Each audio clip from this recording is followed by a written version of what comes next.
ओम शांति। 29-1-26 बाबा जी कह रहे हैं, मीठे बच्चे, अपने स्वीट बाप को याद करो तो तुम सतोप्रधान देवता बन जाएंगे। सारा मदार याद की यात्रा पर है। प्रश्न, जैसे बाप की कशिश बच्चों को होती है, वैसे किन बच्चों की कशिश सबको होगी? उत्तर, जो फूल बने हैं। जैसे छोटे बच्चे फूल होते हैं, उन्हें विकारों का पता भी नहीं, तो वो सबको कशिश करते हैं ना। ऐसे तुम बच्चे भी जब फूल अर्थात पवित्र बन जाएंगे तो सबको कशिश होगी। तुम्हारे में विकारों का कोई भी कांटा नहीं होना चाहिए। ओम शांति। रूहानी बच्चे जानते हैं कि यह पुरुषोत्तम संगम युग है। अपना भविष्य का पुरुषोत्तम मुख देखते हो, पुरुषोत्तम चोला देखते हो, फील करते हो कि हम फिर नई दुनिया सतयुग में इनकी माना लक्ष्मी नारायण की वंशावली में जाएंगे, सात सुखधाम में जाएंगे अथवा पुरुषोत्तम बनेंगे। बैठे बैठे यह विचार आते हैं। स्टूडेंट जो पढ़ते हैं वह तो दर्जा पढ़ते हैं, वह जरूर बुद्धि में होगा ना, मैं बैरिस्टर या फलाना बनूंगा। वैसे तुम भी जब यहाँ बैठते हो तो यह जानते हो हम विष्णु डिनाइस्टी में जाएंगे। विष्णु के 2 रूप है, लक्ष्मी नारायण, देवी देवता। तुम्हारी बुद्धि अभी अलौकिक है और कोई मनुष्य की बुद्धि में यह बातें रमण नहीं करती होंगी। तुम बच्चों की बुद्धि में यह सब बातें हैं। यह कोई कॉमन सत्संग नहीं है। यहाँ बैठे हो, समझते हो सत बाबा जिसको शिव कहा जाता है उनके संग में बैठे हैं। शिव बाबा ही रचता है, वही रचना के आदि मध्य अंत को जानते हैं और यह नॉलेज देते हैं। जैसे कि कल की बात सुनाते हैं। यहाँ बैठे हो तो यह तो याद होगा ना कि हम आए हैं रिज्यूनेट होने, अर्थात यह शरीर बदल देवता शरीर लेने। आत्मा कहती है हमारा यह तमो प्रधान पुराना शरीर है, इसे बदलकर ऐसा लक्ष्मी नारायण बनने का है। एम ऑब्जेक्ट कितनी श्रेष्ठ है। पढ़ाने वाला टीचर जरूर पढ़ने वाले स्टूडेंट से होशियार होगा ना। पढ़ाते हैं, अच्छे कर्म सिखलाते हैं तो जरूर ऊंच होगा ना। तुम जानते हो हमको सबसे ऊंचे ऊंचे भगवान पढ़ाते हैं। भविष्य में हम सो देवता बनेंगे। हम जो पढ़ते हैं सो भविष्य नई दुनिया के लिए, और कोई को नई दुनिया का पता भी नहीं है। तुम्हारे बुद्धि में अब आता है ये लक्ष्मी नारायण नई दुनिया के मालिक थे, तो जरूर फिर रिपीट होगा। तो बाप समझाते हैं तुमको पढ़ाकर मनुष्य से देवता बनाता हूँ। देवताओं में भी जरूर नंबरवार होंगे। दैवी राजधानी होती है ना। तुम्हारा सारा दिन यही ख्यालात चलता होगा कि हम आत्मा है। हमारी आत्मा जो बहुत पतित थी सो अब पावन बनने के लिए पावन बाप को याद करती है। याद का अर्थ भी समझना है। आत्मा याद करती है अपने स्वीट बाप को। बाप खुद कहते हैं, बच्चे मुझे याद करने से तुम सतोप्रधान देवता बन जाएंगे। सारा मदार याद की यात्रा पर है। बाप जरूर पूछेंगे ना, बच्चे कितना समय याद करते हो? याद करने में ही माया की लड़ाई होती है। तुम खुद समझते हो यह यात्रा नहीं परंतु जैसे कि लड़ाई है। इसमें विघ्न बहुत पड़ते हैं। याद की यात्रा में रहने से ही माया विघ्न डालती है, अर्थात याद भुला देती है। कहते भी है बाबा हमको आपकी याद में रहने में माया के तूफान बहुत लगते हैं। नंबर 1 तूफान है देह अभिमान का, फिर है काम क्रोध लोभ मोह। आज काम का तूफान, कल क्रोध का तूफान, लोभ का तूफान आया। आज हमारी अवस्था अच्छी रही, कोई भी तूफान नहीं आया। याद की यात्रा में सारा दिन रहे, बड़ी खुशी थी। बाबा को बहुत याद किया। याद में प्रेम के आंसू बहते रहते हैं। बाप की याद में रहने से तुम मीठे बन जाएंगे। तुम बच्चे यह भी समझते हो कि हम माया से हार खाते खाते कहाँ तक आकर पहुंचे हैं। बच्चे हिसाब निकालते हैं, कल्प में कितने मास कितने दिन है। बुद्धि में आता है ना। अगर कोई कहे लाखों वर्ष आयु है तो फिर कोई हिसाब थोड़े ही कर सके। बाप समझाते हैं ये सृष्टि का चक्र फिरता रहता है। इस सारे चक्र में हम कितने जन्म लेते हैं, कैसे डिनाइस्टी में जाते हैं, यह तो जानते हो ना। यह बिल्कुल नई बातें, नई नॉलेज है नई दुनिया के लिए। नई दुनिया स्वर्ग को कहा जाता है। तुम कहेंगे हम अभी मनुष्य है, देवता बन रहे हैं, देवता पद है ऊंच।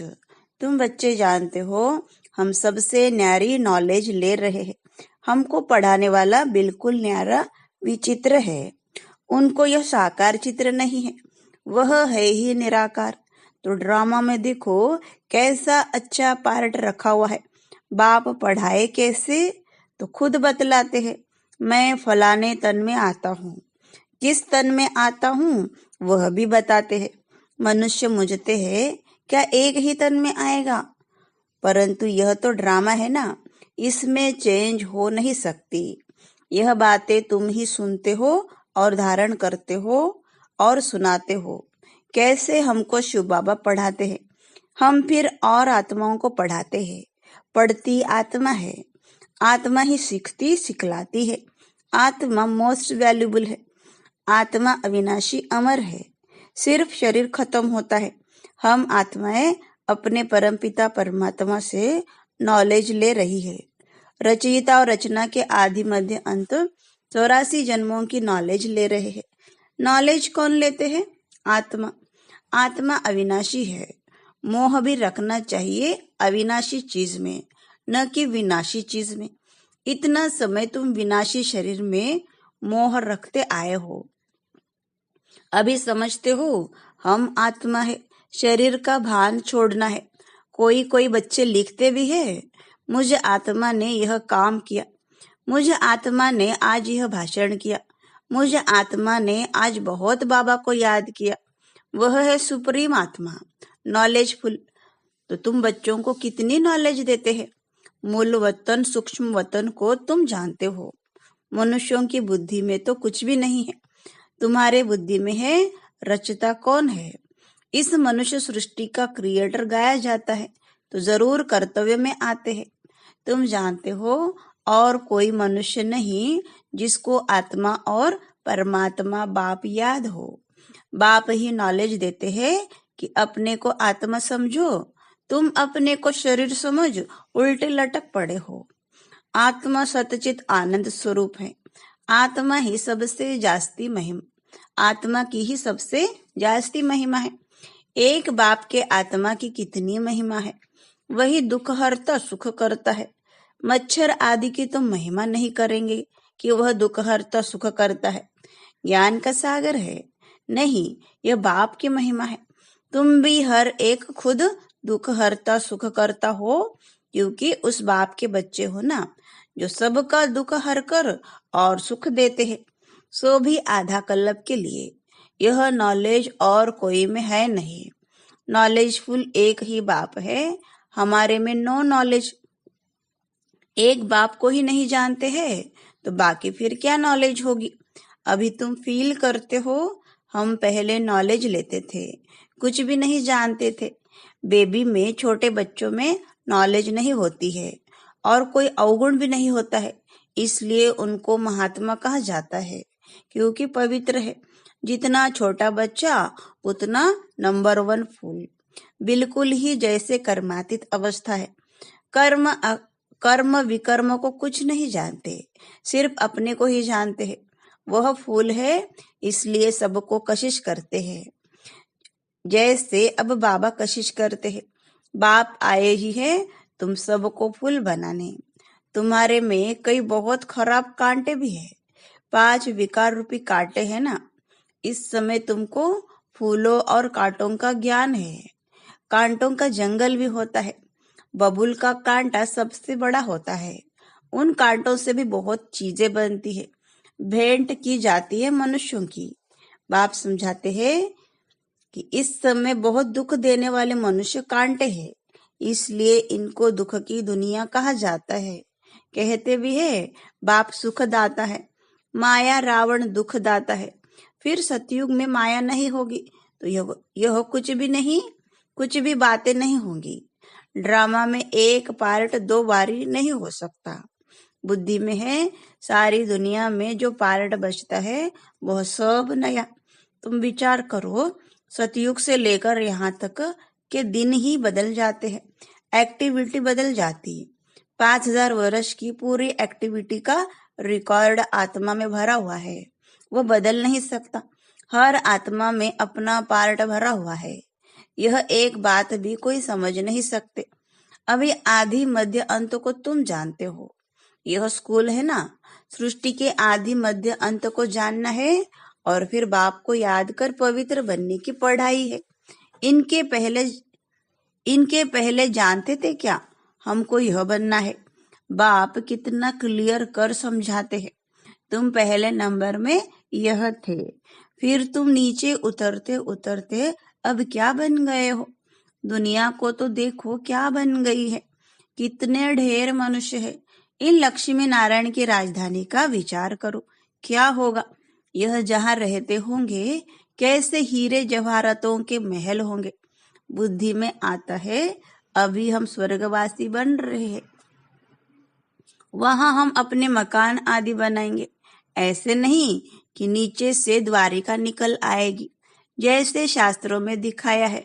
शास्त्र नाम ही चला आता है और तो कोई नाम रख नहीं सकते। और किताब होते हैं पढ़ाई के, दूसरे नॉवेल्स होते हैं, बाकी इनको पुस्तक अथवा शास्त्र कहते हैं। वह है पढ़ाई के किताब। शास्त्र पढ़ने वालों को भक्त कहा जाता है। भक्ति और ज्ञान 2 चीजें हैं। अब वैराग्य किसका, भक्ति का या ज्ञान का? जरूर कहेंगे भक्ति का। अब तुमको ज्ञान मिल रहा है जिससे तुम इतना ऊंच बनते हो। अब बाप तुमको सुखदाई बनाते हैं। सुखधाम को ही स्वर्ग कहा जाता है। सुखधाम में तुम चलने वाले हो तो तुमको ही पढ़ाते हैं। यह ज्ञान भी तुम्हारी आत्मा लेती है। आत्मा का कोई धर्म नहीं है, वह तो आत्मा है। फिर आत्मा जब शरीर में आती है तो शरीर के धर्म अलग होते हैं। आत्मा का धर्म क्या है? एक तो आत्मा बिंदु मिसल है और शांत स्वरूप है, शांति धाम में, मुक्ति धाम में रहती है। अब बाप समझाते हैं सब बच्चों का हक है। बहुत बच्चे हैं जो और धर्मों में कन्वर्ट हो गए हैं, वह फिर निकलकर अपने असली धर्म में आ जाएंगे। जो देवी देवता धर्म छोड़ दूसरे धर्म में गए हैं वह सब पत्ते लौटकर आ जाएंगे अपनी जगह पर। इन सब बातों को और कोई समझ नहीं सकेंगे। पहले पहले तो बाप का परिचय देना है, इनमें ही सब मूंझ पड़े हैं। तुम बच्चे जानते हो अभी हमको कौन पढ़ाते हैं? बाप पढ़ाते हैं। श्री कृष्ण तो देहधारी है, इनको ब्रह्मा को दादा कहेंगे। सब भाई भाई है ना। फिर है मर्तबे के ऊपर, यह भाई का शरीर है, यह बहन का शरीर है। यह भी अब तुम जानते हो। आत्मा तो एक छोटा सा सितारा है। इतनी सब नॉलेज छोटे सितारे में है। सितारा शरीर के सिवाय बात भी नहीं कर सकता। सितारे को पार्ट बजाने के लिए अंग भी चाहिए। सितारों की दुनिया ही अलग है। फिर यहाँ आकर आत्मा शरीर धारण करती है, वह है आत्माओं का घर। आत्मा छोटी बिंदी है, शरीर बड़ी चीज है, तो उनको कितना याद करते हैं? अभी तुमको याद करना है एक परमपिता परमात्मा को। यही सत्य है। जबकि आत्माओं और परमात्मा का मेला होता है। गायन भी है, आत्माएं परमात्मा अलग रहे बहुकाल। हम बाबा से अलग हुए हैं ना, याद आता है कितना समय अलग हुए हैं। बाप जो कलब कलब सुनाते आए हैं वही आकर सुनाते हैं। इसमें जरा भी फर्क नहीं हो सकता। सेकंड बाय सेकंड जो एक्ट चलती है वह नहीं। 1 सेकंड पास होता है, मिनट पास होता है, उनको जैसे छोड़ते जाते हैं, पास होता जाता है, ताकि कहेंगे इतने वर्ष, इतने दिन, मिनट, इतने सेकंड पास कर आए हैं। पूरा 5000 वर्ष होगा, फिर 1 नंबर से शुरू होगा। एक्यूरेट हिसाब है ना। मिनट सेकंड सब नोट करते हैं। अभी तुमसे कोई पूछे इसने कब जन्म लिया था, तुम गिनती कर बताते हो। श्री कृष्ण ने पहले नंबर में जन्म लिया है। शिव का तो मिनट सेकंड कुछ भी नहीं निकाल सकते हो। श्री कृष्ण की तिथि तारीख पूरा लिखा हुआ है। मनुष्यों की घड़ी में फर्क पड़ सकता है मिनट सेकंड का। शिव बाबा के अवतरण में तो बिल्कुल फर्क नहीं पड़ सकता। पता भी नहीं पड़ता है कि कब आया। ऐसे भी नहीं साक्षात्कार हुआ तब आया, नहीं अंदाज से कह देते हैं। बाकी ऐसे नहीं उस समय प्रवेश हुआ, साक्षात्कार हुआ कि हम फलाना बनेंगे। अच्छा, मीठे मीठे सिकलते बच्चों प्रति माता पिता बाप दादा का याद प्यार और गुड मॉर्निंग। रूहानी बाप की रूहानी बच्चों को नमस्ते। हम रूहानी बच्चों की रूहानी बाप दादा को याद प्यार गुड मॉर्निंग और नमस्ते। धारणा के लिए मुख्य सार, पहली पॉइंट, सुखधाम में चलने के लिए सुखदाई बनना है। सबके दुख हरकर सुख देना है। कभी भी दुखदाई कांटा नहीं बनना है। दूसरी पॉइंट, इस विनाशी शरीर में आत्मा ही मोस्ट वैल्यूबल है, वही अमर अविनाशी है। इसलिए अविनाशी चीज से प्यार रखना है, देह का भान मिटा देना है। वरदान, अपने अनादि आदि स्वरूप की स्मृति से निर्बंधन बनने और बनाने वाले मर्जीवा भव। जैसे बाप लोन लेता है, बंधन में नहीं आता, ऐसे आप मर्जीवा जन्म वाले बच्चे शरीर के संस्कारों के स्वभाव के बंधनों से मुक्त बनो। जब चाहे जैसे चाहे वैसे संस्कार अपने बना लो। जैसे बाप निर्बंधन है, ऐसे निर्बंधन बनो। मूल वतन की स्थिति में स्थित होकर फिर नीचे आओ। अपने अनादि आदि स्वरूप की स्मृति में रहो। अवतरित हुई आत्मा समझकर कर्म करो तो और भी आपको फॉलो करेंगे। स्लोगन, याद की वृत्ति से वायुमंडल को पावरफुल बनाना, यही मनसा सेवा है। ओम शांति।